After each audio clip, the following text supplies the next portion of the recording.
Imagine finding lipstick on your husband's shirt, and when you ask him about it, he doesn't say sorry. Instead, he offers you $20 million every month, just to keep quiet while he cheats with your best friend. That was Fidral's life, a wife who was betrayed and paid off like she didn't matter. But this is not just a story of pain. This is about a smart woman who took that same money and used it to destroy her husband's empire. How did a broken wife become a powerful billionaire while her cheating husband lost everything? Find out now.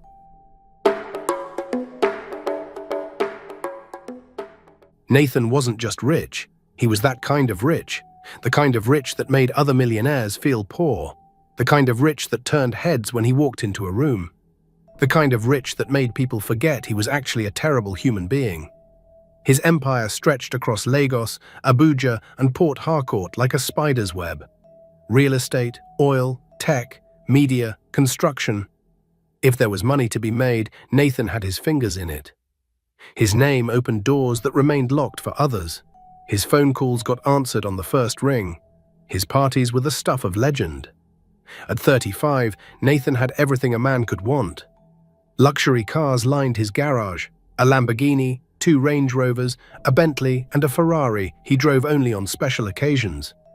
His mansion in Lekki was something out of a magazine, with marble floors, crystal chandeliers, and an infinity pool that overlooked the ocean. And he was handsome. That made everything worse. Tall, well-built, with a smile that could charm investors into signing deals they'd later regret.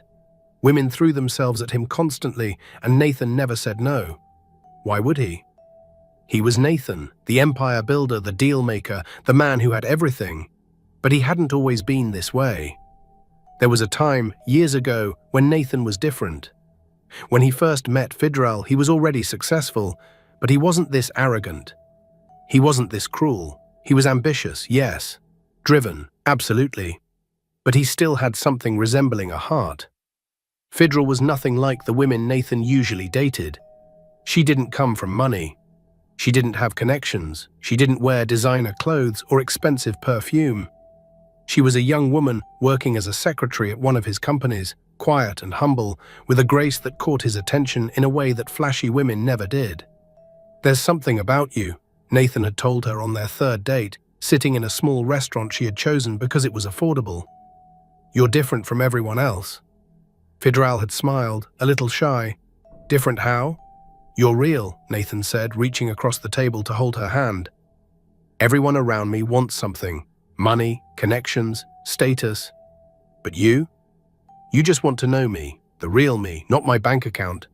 Fidral had squeezed his hand gently. "That's because I believe in building something real, Nathan. Something that lasts. Money comes and goes, but love? Real love, that's forever." Nathan had believed her, or maybe he had believed in the version of himself that wanted to believe her. Either way, he fell hard and fast. Their courtship was a whirlwind. Within 6 months, Nathan had proposed with a diamond ring so large that Fidral actually gasped when she saw it. "Nathan, this is too much." "Nothing is too much for you," Nathan had interrupted, getting down on one knee in the middle of a 5-star restaurant while a live band played in the background. "Fidral, you're everything I've been looking for. Marry me. Build this empire with me. Be my queen." How could she say no? This was the fairy tale every girl dreamed about. The successful, handsome man who fell in love with her despite her humble background. The prince who saw past her circumstances and chose her anyway. Their wedding was spectacular. The kind of wedding people talked about for months afterward. 300 guests, a venue that cost more than most people's houses. Designer dresses, luxury cars, photographers fighting for the best angles. Social media went crazy. Nathan, the empire builder, and Fidral, the angel wife. That's what people called them. The perfect couple, the dream team. For the first few months, it was perfect. Nathan treated Fidral like a queen. They traveled to Dubai, London, Paris. Shopping sprees that left boutique owners smiling for days. Private jets, 5-star hotels, breakfast in bed, flowers every week. "I'm the luckiest woman alive," Fidral would tell her best friend Brenda during their phone calls. "Nathan is amazing. He treats me like I'm the only woman in the world." "You deserve it, babe." Brenda would reply, her voice warm and supportive. After everything you've been through, you deserve every bit of happiness. But fairy tales don't last forever. Especially not in Lagos. Especially not with men like Nathan. The changes started subtly. Nathan began coming home later, the flowers stopped appearing, the romantic dinners became rare, then non-existent. His phone was constantly glued to his ear, and when Fidral asked about his day, he would wave her off with a distracted "later, I'm busy." At first, Fidral told herself it was just work. Nathan was building an empire after all. Success required sacrifice. She understood that. She could be patient. But as weeks turned into months, the distance between them grew wider. Nathan started going on business trips that lasted days, sometimes weeks. He would leave without much explanation and return home smelling like perfume that wasn't Fidral's. One night, after waiting until past midnight for Nathan to come home, Fidral finally heard his car pull into the driveway. She had cooked his favorite meal, jollof rice with grilled chicken and plantains. She had set the table beautifully, lit candles, even put on one of the dresses he loved seeing her wear. Nathan walked in casually, loosening his tie, barely glancing at the dining table. "Nathan," Fidral said, standing up, "welcome home. I made dinner for us." He looked at the food, then at her, as if she had just suggested something absurd. "I'm not hungry," he said flatly, heading toward the stairs. "But Nathan, you didn't even—" "I said I'm not hungry, Fidral." His voice was sharp, cutting. "Can't you understand simple English?" "I had a long day. I don't need this right now." Fidral stood there, stunned, watching him disappear upstairs. The candles flickered, the food got cold, and something inside Fidral's heart cracked just a little. The night that changed everything came 3 months into their marriage. Nathan had gone out again, claiming he had an important investor meeting. Fidral had stopped asking questions by then. Every time she tried, Nathan would get irritated, accuse her of being clingy, of not understanding how business worked. But tonight, Fidral couldn't sleep. She lay in their massive bed, staring at the ceiling, listening to the silence of the empty house. At 2 a.m., she heard Nathan's car pull up. She sat up, her heart pounding. When Nathan walked into the bedroom, Fidral noticed something that made her blood run cold. There was a lipstick stain on his collar, bright red. Unmistakable. "Nathan," she said quietly, her voice trembling. "Where have you been?" "Work," he said, not even looking at her as he started unbuttoning his shirt. "Until 2 a.m.? "Yes, Fidral, until 2 a.m. Big deals don't happen during office hours. You wouldn't understand." Fidral stood up, walking toward him. Her hands were shaking. "Nathan, look at me." He turned, annoyed. "What?" "Your shirt," Fidral whispered, tears already forming in her eyes. There's lipstick on your collar." Nathan glanced down, then back at her, completely unbothered. "So?" That single word hit Fidral harder than a slap would have. "So," she repeated, her voice rising, "Nathan, that's someone else's lipstick on your shirt. You've been with another woman. You've been cheating on me." Nathan sighed heavily, like a man tired of explaining something simple to a child. "Listen, Fidral, I don't have time for this drama. Yes, I was with someone. Yes, it happens. And yes, it will continue to happen. That's just how it is." Fidral felt the room spin. What are you saying?" Nathan walked to his closet, pulling out fresh clothes, speaking casually as if discussing the weather. "I'm saying I'm a man, Fidral. A successful, wealthy man. Women are everywhere. I have needs. I have desires. And I'm not going to deny myself just because I have a ring on my finger." "But you married me," Fidral cried, tears streaming down her face. "You promised to be faithful." "You said I was enough." Nathan turned to face her, his expression cold. "That was before. Things change. People change. Look, I don't want to fight about this. Here's what's going to happen. I'll make you an offer. A good offer. One that most women would kill for." He walked to his briefcase, pulled out a checkbook and started writing. $20 million, Nathan said, signing the check with a flourish. $20 million every single month. That's your salary for being Mrs. Nathan, for wearing my ring, for living in this house, for enjoying this lifestyle. He held out the check, but Fidral just stared at it in horror. You, you're trying to pay me, to accept your cheating. I'm not trying to do anything, Nathan said, his voice firm. I am paying you. This is how it's going to work. Every month, 20 million hits your account. In exchange, you don't question me. You don't nag, you don't cry, you don't complain. You live your life, I live mine, and we both win. This isn't winning, Fidral sobbed.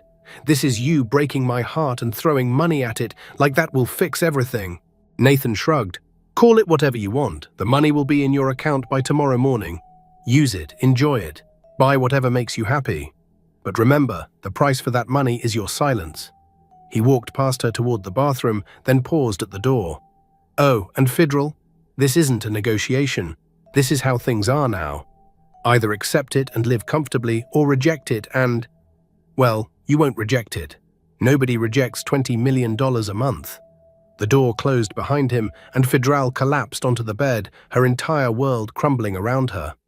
The next morning, true to his word, Fidral checked her phone and saw the alert.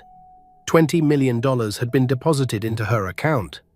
Money she never asked for, money she didn't want, money that felt like poison. She called the only person she could trust, the only person who had been there through everything. Her best friend since childhood, Brenda. Brenda arrived within an hour, rushing into the house with concern written all over her face. She found Fidral in the bedroom, still in her nightgown, eyes red from crying all night. Fidral! Baby girl, what happened? Brenda rushed to her side, wrapping her arms around her friend. Through broken sobs, Fidral told her everything. The late nights, the lipstick stain, Nathan's cold confession, the $20 million, the arrangement. Brenda listened, her face showing all the right emotions, shock, anger, sympathy. He did this to you, Brenda whispered, cupping Fidral's face.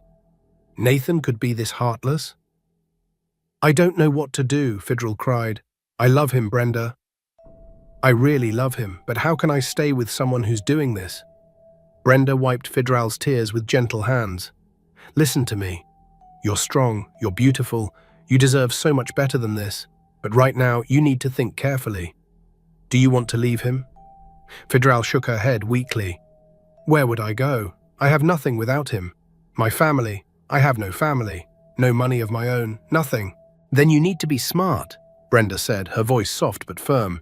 If you're going to stay, take the money. Save it. Protect yourself. And maybe one day you'll be strong enough to leave. You really think I should take it? Fidral asked, searching her friend's eyes. I think you should survive, Brenda replied. That's what matters now.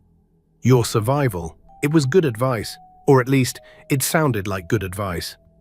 Fidral held on to Brenda like a lifeline, grateful to have at least one person in the world who truly cared about her. What Fidral didn't know, what she couldn't have known, was that Brenda's sympathy was a mask. That Brenda's advice was designed to keep Fidral exactly where she was. Because Brenda had her own plans, her own secrets. The truth would come out soon enough. And when it did, it would destroy Fidral in ways Nathan's confession never could. But for now, Fidral held on to her friend, believing she had an ally. Believing she wasn't completely alone. She was wrong. Time moved differently for Fidral after that night. Days blurred into weeks, weeks into months.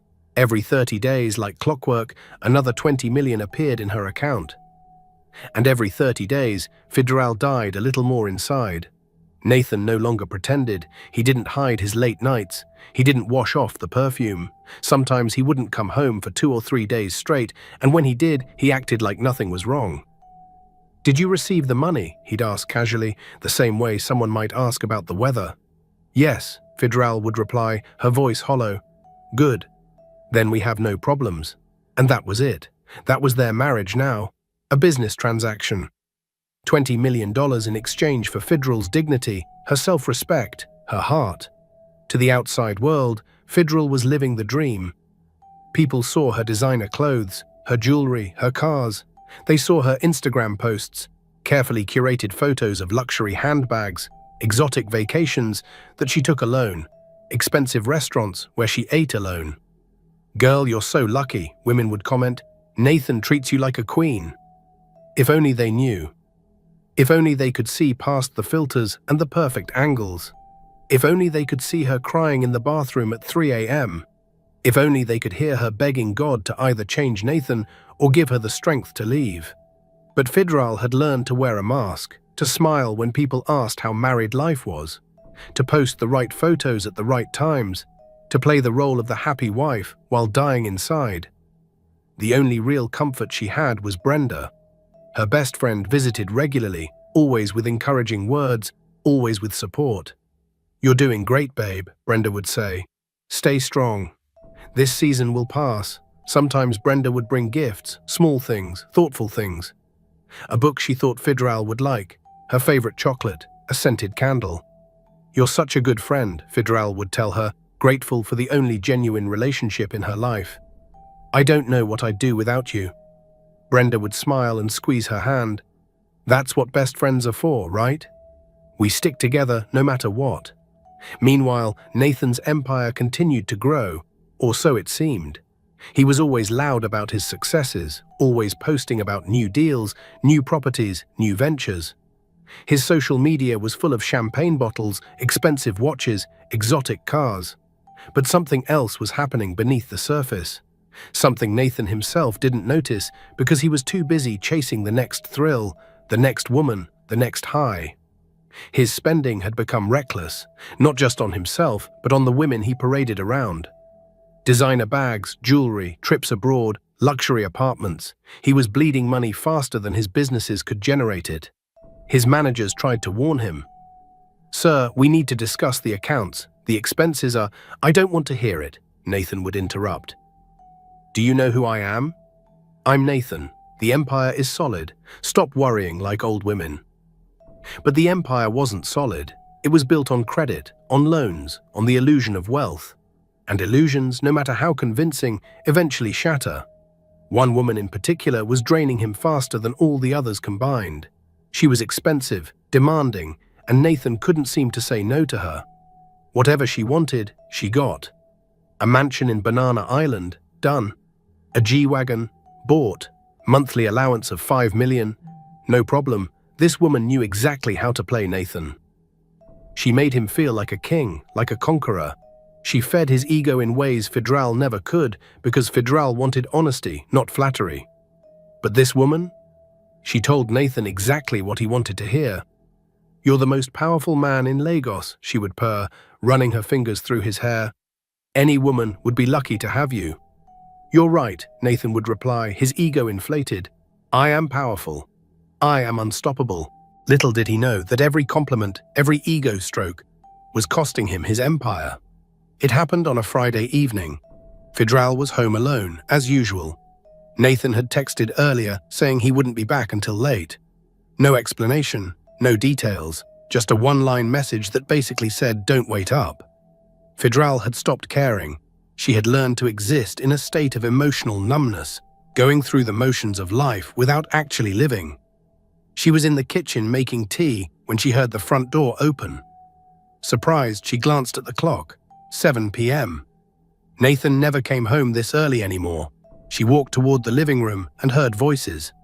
Nathan's deep laugh and another voice, female, familiar. Fidral's stomach dropped. She moved quietly toward the sound, her heart pounding. As she approached the sitting room, she saw them through the slightly open door. Nathan was on the couch and sitting on his lap, laughing loudly, arms wrapped around his neck, was Brenda. Fidral's best friend, her only friend. The world stopped spinning. Fidral's hand went to her chest, trying to calm the heart that felt like it might explode. This couldn't be real. This had to be a nightmare. Brenda? Her Brenda? The same woman who had held her while she cried. The same woman who had encouraged her to stay strong. The same woman who had called Nathan heartless. Fidral pushed the door open wider, and it creaked. Both Nathan and Brenda turned to look at her. For a split second, Brenda's eyes showed something. Guilt, maybe, or fear, but it vanished quickly, replaced by a strange defiance. Nathan, on the other hand, looked annoyed, like Fidral had just interrupted something important. "Fidral," he said flatly, "what are you doing?" "What am I doing?" Fidral's voice came out strangled, barely above a whisper. "Nathan, Brenda, What? What is this? Brenda slowly slid off Nathan's lap, but she didn't look away. She stood there, arms crossed, her expression morphing into something Fidral had never seen before, something cold. This? Nathan leaned back on the couch, completely relaxed. This is exactly what it looks like. And before you start with the drama, let me remind you, what am I paying you for? Those words hit Fidral like a physical blow. You're paying me so you can... She couldn't even finish the sentence. She turned to Brenda, tears already streaming down her face. Brenda? My best friend? How could you? Brenda's response was the final knife in Fidral's heart. She smiled, not a warm smile, a cold, calculated smile. Oh, Fidral, sweet, naive Fidral. Brenda's voice dripped with condescension. You really thought I was your friend? You thought I cared about your little crying sessions? What? Fidral stumbled backward, as if the words had physically pushed her. Think about it, Brenda continued, her voice getting crueler with each word. Who do you think encouraged you to stay with Nathan? Who told you to take the money and not make a fuss? Me, because the longer you stayed quiet, the more time I got to have him. Nathan chuckled, clearly enjoying the show. But you... Fidral couldn't form sentences anymore. Her mind was breaking, unable to process this betrayal. But nothing, Brenda snapped. You know what? You should be thanking me. Because of me, you're getting 20 million every month. Because of me, Nathan stays interested enough to keep this arrangement going. Without me, you'd have nothing. How dare you? Fidral finally found her voice, anger mixing with the pain. I trusted you. I told you everything. You were my best friend. Brenda laughed, a sound that would haunt Fidral's nightmares for months. Best friend, please, I was always better than you, Fidral. Prettier, smarter, more fun. Nathan knew it from the start. The only reason he married you was because you were, how did he put it, baby? She turned to Nathan. Nathan grinned, convenient and quiet. I needed a wife. She was available and unlikely to cause problems. Fidral felt like the ground was disappearing beneath her feet. She grabbed the doorframe to steady herself. Nathan, she whispered, her voice broken. We took vows. We stood before God. You said you loved me. I say a lot of things, Nathan replied dismissively. Look, this isn't personal. It's just business. You play your role, I play mine. You keep your mouth shut and keep collecting your money. We keep doing what we're doing. Everyone wins. Except me, Fidral whispered. You're getting 20 million a month. Nathan's voice rose. Do you know how many women would kill to be in your position? You live in luxury. You have everything. And all I'm asking is that you don't be a nag about what I do with my free time. Fidral looked at both of them. Nathan lounging on the couch like a king, Brenda standing beside him like a queen. And something inside her broke completely. But it wasn't the kind of breaking that destroys a person. It was the kind of breaking that rebuilds them into something stronger, something dangerous. Fidral didn't scream. She didn't throw things. She didn't beg. She simply looked at both of them with tears streaming down her face, then turned and walked away. As she climbed the stairs to her room, she heard Brenda's voice behind her, mocking and cruel. See, baby? I told you she's weak. She'll cry for a few days and then get over it. They always do. Nathan's laughter followed, but they were wrong, so wrong. Because Fidral wasn't crying out of weakness as she closed her bedroom door. She was crying out of rage, out of determination, out of a plan that was already forming in her mind. They thought $20 million was hush money. They thought it was payment for her silence. They didn't realize it was ammunition, and Fidral was about to wage a war they never saw coming. The next morning, Fidral woke up with dry eyes and a clear mind.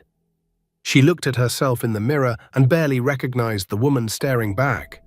Her face was swollen from crying, but her eyes held something new, something cold, something calculating. She opened her laptop and logged into her bank account. $100 million. 5 months of Nathan's payments. $100 million that he thought was buying her silence. Nathan had no idea he had just funded the beginning of his own end. Fidral spent that entire day researching, investment opportunities, business ventures, real estate, stock markets. She made calls to financial advisors, using fake names, asking questions, learning. By evening, she had a plan. The first thing Fidral did was divide the money. 50 million went into secure, diverse investments, stocks, bonds, real estate in emerging markets. 20 million went into starting 3 small businesses under shell companies, names that couldn't be traced back to her. She registered them under different identities, used offshore accounts, hired managers to run them. The remaining 30 million she kept liquid, ready to move quickly when opportunities arose. All of this happened in complete silence. Nathan never checked her accounts. Why would he? He thought Fidral was spending his money on shoes and handbags. He thought she was just another trophy wife, pretty but harmless. He had no idea that while he was out flaunting his wealth and sleeping with Brenda, Fidral was building an empire in the shadows. Over the next weeks, something interesting happened. Nathan's reckless spending continued, but his businesses started showing cracks. Small at first, delayed payments, unhappy investors, projects running over budget. His managers tried to warn him again. "Sir, we really need to talk about the finances. The numbers aren't adding up. We're spending more than we're earning." "Get out of my face," Nathan snapped. "You people worry too much. I've been running this empire for years. I know what I'm doing." But he didn't, and the problem was getting worse. Meanwhile, Brenda was enjoying her position as Nathan's favorite. She had moved into the Banana Island mansion he bought for her. She posted photos constantly, designer bags, expensive dinners, luxury cars. She wanted everyone to know she had won, that she had taken Nathan from Fidral. What Brenda didn't know was that every expensive gift Nathan gave her was money he didn't have. Every trip was paid for with loans. Every piece of jewelry was bought on credit. Nathan's empire was a house of cards, and it was starting to wobble. But Fidral's empire was growing, quietly, steadily. Smart investments were paying off. Her businesses were generating profit. She was networking with serious players in the business world, people who didn't care about Instagram likes, but about actual money, actual power. She attended business conferences under different names. She joined investment groups. She learned from the best. And most importantly, she watched and waited. By month 4, Fidral had turned 100 million into 180 million. By month 5, it was pushing 250 million. And Nathan's accounts were in the red. His loans were being called in. His friends were starting to distance themselves. Whispers started in Lagos business circles. Nathan is in trouble. He's been living beyond his means. The empire is crumbling, but Nathan's pride wouldn't let him see it. He kept spending, kept partying, kept believing he was untouchable, until the day it all came crashing down. The call came on a Tuesday morning. Nathan was summoned for an emergency board meeting. His remaining investors, his creditors, his business partners, everyone wanted answers. Nathan got dressed in his most expensive suit, sprayed his most expensive cologne, put on his Rolex, checked himself in the mirror and smiled. He still looked like a winner. Everything would be fine. When he walked into the conference room at the tall glass building downtown, he expected to see the usual faces. Instead, the room was filled with people he didn't recognize, serious-looking men and women in business suits, stone-faced, silent, and sitting at the head of the table where the chairman usually sat was Fidral. Nathan actually stumbled. His confident stride faltered. His mouth opened, but no sound came out. Fidral was wearing a simple but elegant black power suit. Her hair was pulled back. No excessive jewelry, no flashy accessories. She looked professional, powerful, terrifying. "Hello, Nathan," she said, her voice calm. "Please, have a seat." Nathan's brain couldn't process what he was seeing. "Fidral, what? What are you doing here?" One of the serious-looking men spoke up. "Mr. Nathan, please sit down. We have much to discuss." Nathan sat slowly, his eyes never leaving Fidral. "What is this? What's going on?" Fidral folded her hands on the table, and for the first time since that horrible night, she smiled. But it wasn't a kind smile. It was the smile of a chess player who just said checkmate. "Nathan, I'd like to introduce you to some people." These are my business partners, the heads of several major investment firms, real estate moguls, tech investors, oil and gas executives. Nathan looked around the room, confusion and fear starting to mix on his face. Your business partners? I don't understand. Let me explain, Fidral said, her voice still eerily calm. Do you remember the 20 million you've been giving me every month? The hush money, the payment for my silence while you destroyed our marriage? Nathan's jaw tightened. What about it? I saved it. Every single dollar, and I invested it. Wisely, very wisely. Fidral gestured to the people around the table. These kind individuals helped me turn your guilt money into something much more valuable, into an empire. Nathan's face went pale. You, what? While you were busy spending recklessly, partying, buying expensive gifts for Brenda and your other women, I was building something real. And now Fidral pulled out a stack of papers. Now I'm here to make you an offer. Actually, that's not quite accurate. I'm not here to make you an offer. I'm here to tell you how this is going to work. One of the moguls spoke up, his voice firm. Mr. Nathan, your debts have been called in. Your creditors want their money. Your loans are overdue. Your empire, as you call it, is bankrupt. Nathan shot to his feet. That's impossible. I have assets. I have properties. Had, Fidral corrected, past tense, because over the last 3 months, while you were distracted, I've been quietly buying up your debts. Your loans. I own them now. Your creditors. They sold your contracts to my companies. Your properties, the ones you mortgaged to fund your lifestyle. I'm foreclosing on them.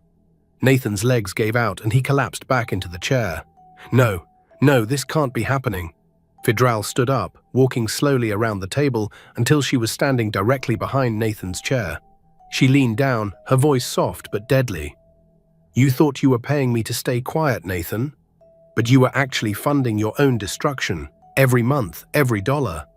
You handed me the weapons I needed to dismantle everything you built. And the best part. She paused, letting the moment sink in. I did it all, while you were too busy cheating with my best friend to notice. Nathan's hands were shaking. Fidral, please, we can work something out. I can fix this. Just give me time. Time? Fidral walked back to her seat. Like the time you gave me to accept your betrayal? Like the time you gave me to watch you parade my best friend around like she was your prize? No, Nathan, your time is up.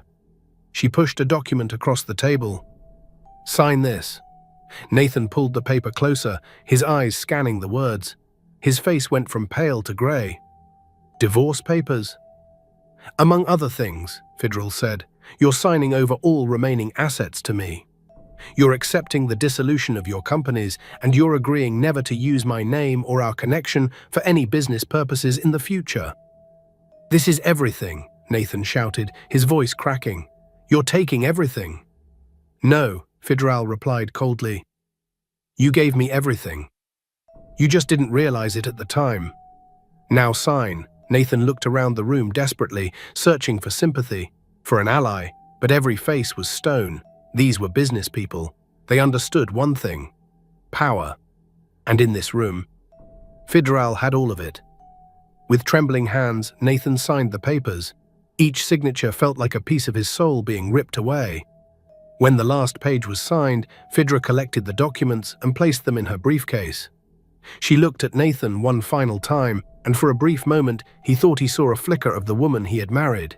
But it vanished quickly. You can go now, Fidral said simply. Nathan stood on shaky legs. As he walked toward the door, he turned back one last time. Fidral, I'm sorry for everything. I never meant for things to turn out this way. Fidral's expression didn't change. Neither did I, Nathan. Neither did I. The door closed behind him, and Nathan found himself standing in the hallway of the building he used to own, now owned by his ex-wife. The irony was almost poetic. Nathan's world unraveled faster than he thought possible. Within days, the news spread through Lagos like wildfire. The mighty Nathan, empire builder, millionaire playboy, had lost everything. And worse, he had lost it to his own wife. Social media exploded. The same people who had praised him, envied him, celebrated him, now mocked him mercilessly. How do you lose your empire to your wife? Nathan really thought he could pay off his wife and cheat in peace. Men never learn. This is what happens when you underestimate a woman. Fidral is a queen. The shame was unbearable. Nathan couldn't go anywhere without people whispering, pointing, laughing. His phone, which used to ring constantly with business calls and party invitations, was now silent. His friends had vanished. The same people who used to fight to sit at his table now acted like they didn't know him. His cars were repossessed. His bank accounts were frozen. The mansion in Lekki, the one with the infinity pool and crystal chandeliers, had a foreclosure notice on the door. Nathan had nowhere to go. His family had warned him about his lifestyle, and he had ignored them. Now he was too ashamed to face them. His pride, the same pride that had made him feel invincible, now prevented him from asking for help. There was only one place left. One person who might still want him. Brenda. Nathan drove his last remaining car, an old Honda he had kept for emergency purposes, to the Banana Island mansion. The mansion he had bought for Brenda, the mansion that was in her name because he wanted to take care of her. He pressed the doorbell, once, twice. No answer. He pulled out his phone and called her number. It rang and rang. No answer. "Brenda," he shouted, banging on the door. "Brenda, open up! It's me, still nothing!" Nathan's heart was pounding. She was inside. He knew she was inside. He could see lights on upstairs. He called again. This time, after several rings, she picked up. "Brenda, thank God. Listen, I need to talk to you. I'm outside. Can you open the door?" There was a long pause. Then Brenda's voice came through, cold and detached. "No." "What?" "Brenda, it's me. Nathan, open the door." "I know who you are, Nathan." And I said no. "Go away." Nathan felt panic rising in his chest. "Brenda, please, everything has fallen apart. I lost everything. The business, the money, the house. I need you right now. Please, baby, just let me in so we can talk." He heard her laugh, not a happy laugh. A cruel one. "Let me get this straight," Brenda said, her voice dripping with disdain. "You want to come into my house, the house that's in my name, by the way, because you're now broke and desperate?" "Our house, baby. I bought it for us." "You bought it for me," Brenda corrected. "Remember? You put it in my name. It's mine, not ours. Mine." Nathan's stomach dropped. "Brenda, what are you saying?" "I'm saying that I don't need you anymore, Nathan. You were fun when you had money, when you could take me shopping, buy me cars, take me on trips. But now," she laughed again, "now you're just pathetic." "But I love you," Nathan shouted desperately. "We had something real." "Real?" Brenda's voice turned mocking. "Nathan, please. You were a meal ticket. A generous meal ticket, I'll give you that. But now the meals have stopped, so why would I keep eating at the table? You can't be serious." "I'm very serious, and just so you know, you weren't even the only one. Did you really think I was sitting here alone all those nights you were working late? Please, I had other men, richer men, smarter men, men who actually knew how to protect their wealth instead of throwing it away like a fool." Nathan felt like he'd been punched in the gut. You were cheating on me too." Brenda laughed so hard he could hear her gasping for breath. "Cheating on you? Nathan, you were married. You were the one cheating. I was just having options, keeping my choices open. And guess what? One of those options is here with me right now." Nathan heard a male voice in the background, deep, confident. "Baby, who are you talking to?" "Nobody important," Brenda replied. Then back to Nathan. "Look, I have company. A real man. Someone who still has money and isn't crying at my doorstep. So do me a favor, lose my number, forget where I live, and go find someone else to beg. Maybe Fidral will take you back." "Oh, wait." She laughed cruelly. "She's too busy being a billionaire now. Imagine that. The quiet little wife you paid off is now richer than you ever were. How does that feel, Nathan?" Before Nathan could respond, the phone went dead. He stood there, phone in hand, staring at the door. This was it. This was rock bottom. The woman he had destroyed his marriage for, the woman he had spent millions on, the woman he thought loved him. She had used him and thrown him away like trash. Just then, the door opened. A tall, well-built man stepped out. young, handsome, wearing expensive clothes. He looked Nathan up and down with barely concealed contempt. "You're Nathan?" the man asked. Nathan couldn't speak. He just nodded. "Brenda told me about you, said you used to be somebody." The man smiled mockingly. "Used to be? That's the saddest phrase in the world, isn't it? Used to be rich, used to be powerful, used to be relevant." He stepped closer. "Now you're just used up. Take a hint, man. Leave. You're embarrassing yourself." The door slammed shut, and Nathan heard laughter from inside. Both of them. Brenda and her new man, laughing at him. Nathan stumbled back to his car and sat inside, his head falling onto the steering wheel. No money, no empire, no wife, no lover, no friends, no dignity, nothing. He had spent years building an image, only to realize it was all just smoke and mirrors. And now the smoke had cleared, and everyone could see him for what he really was. A man who had everything and threw it all away for fleeting pleasures. While Nathan's life crumbled, Fidral's life transformed in ways she had never imagined. The business world, which had ignored her as Nathan's wife, now saw her as Fidral Dean, billionaire entrepreneur, strategic investor, empire builder. Within weeks of the boardroom meeting, her name started appearing in business magazines. The Silent Wife Who Outsmarted a Millionaire. From betrayal to billions, the Fidral Dean story. How one woman turned pain into power. Invitations poured in. Speaking engagements at business conferences. Board positions at major corporations. Investment opportunities that would have made Nathan's head spin. But Fidral handled it all with the same calm grace she had shown throughout her ordeal. She didn't gloat, she didn't flaunt. She simply built, invested, and grew. She hired the best team money could buy, lawyers, accountants, business managers who were loyal and competent. She diversified her portfolio, investing in real estate, technology startups, agriculture, renewable energy, everything Nathan had neglected in favor of flashy, ego-driven ventures. Within 6 months, Fidral's net worth had surpassed what Nathan's had been at his peak. Within a year, she had doubled it. But money wasn't what drove Fidral anymore. Purpose was. She remembered where she had come from. She remembered what it felt like to be powerless, to be paid off, to be treated like she didn't matter, and she decided she would use her wealth to make sure other women never had to feel that way. Fidral established the Silent Strength Foundation, an organization dedicated to helping women escape abusive relationships, start businesses, gain financial independence. She funded scholarships for young girls, built vocational training centers, created mentorship programs.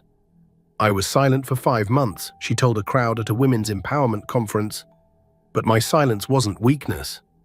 It was strategy, it was preparation, and when the time came, I spoke with actions louder than words ever could." To every woman listening, your circumstances don't define you. Your resilience does, your intelligence does, your refusal to give up does. The audience gave her a standing ovation that lasted 5 minutes. Meanwhile, Nathan had become a cautionary tale.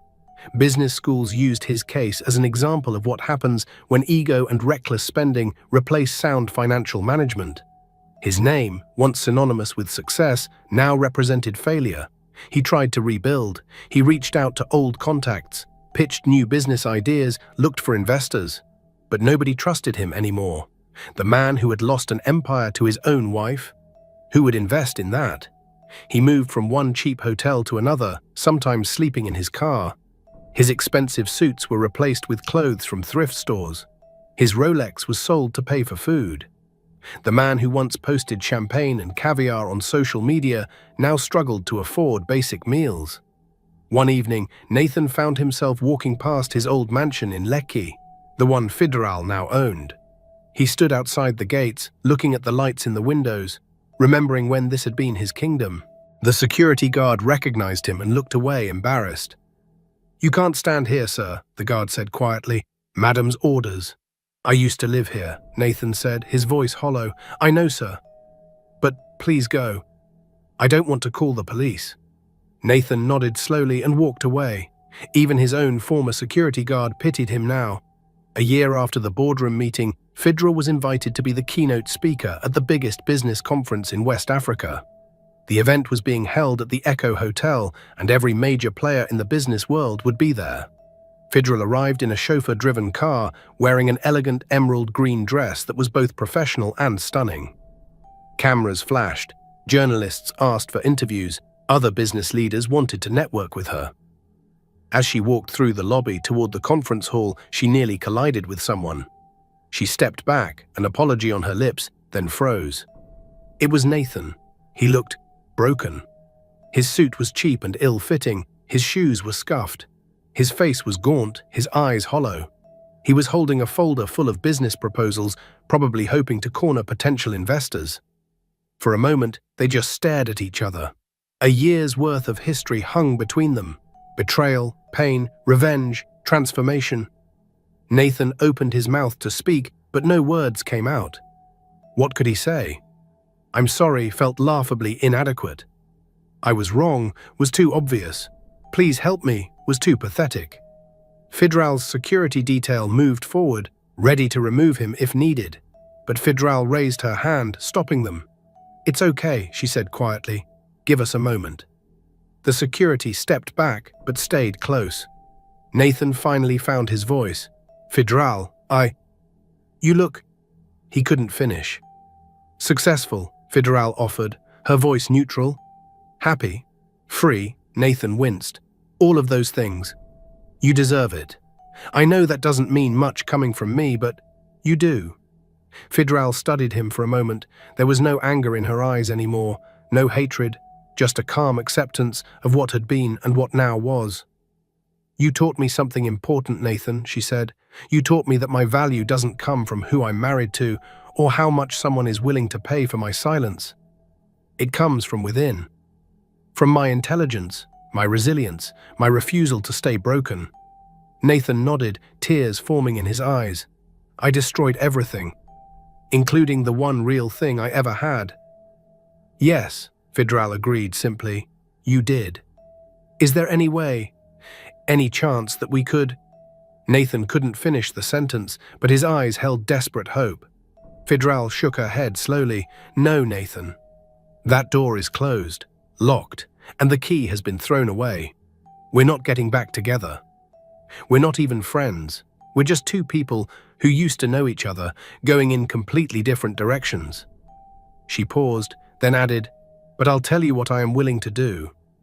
I'm willing to let go, truly let go. I don't hate you anymore. I don't wish you harm. I just don't think about you at all anymore, and I hope you can find that same peace someday." Nathan wiped his eyes. "I don't deserve your kindness." "You're right. You don't. But I'm not being kind for you. I'm being kind for me, because holding on to anger and bitterness would only poison my own success. And I've worked too hard to let you ruin my life twice." With that, Fidral walked past him toward the conference hall where hundreds of people were waiting to hear her speak. Her security detail followed. Nathan stood alone in the lobby, watching her go. The woman he had paid to stay silent was now the most powerful voice in the room. And he was just a ghost from her past, fading into irrelevance. So, what do you think of this story? Do you believe Nathan got exactly what he deserved? Or do you think there was a better way for Fidral to handle the situation? And what about Brenda, the so-called best friend who turned into the ultimate backstabber? Have you ever experienced betrayal like this in your own life? From a friend, a partner, someone you trusted completely? How did you handle it? Did you get revenge? Did you walk away? Did you forgive? Share your story in the comments below. I want to hear from you. Because these stories aren't just entertainment, they're lessons. They're warnings. They're an inspiration for anyone who's ever felt powerless, betrayed, or broken. And remember, you're stronger than you think, smarter than they believe, and capable of more than anyone, including yourself, has ever imagined. If this story touched you, hit that like button. If it makes you think, share it with someone who needs to hear it. And if you want more powerful stories like this, stories filled with drama, betrayal, lessons, and inspiration from real life,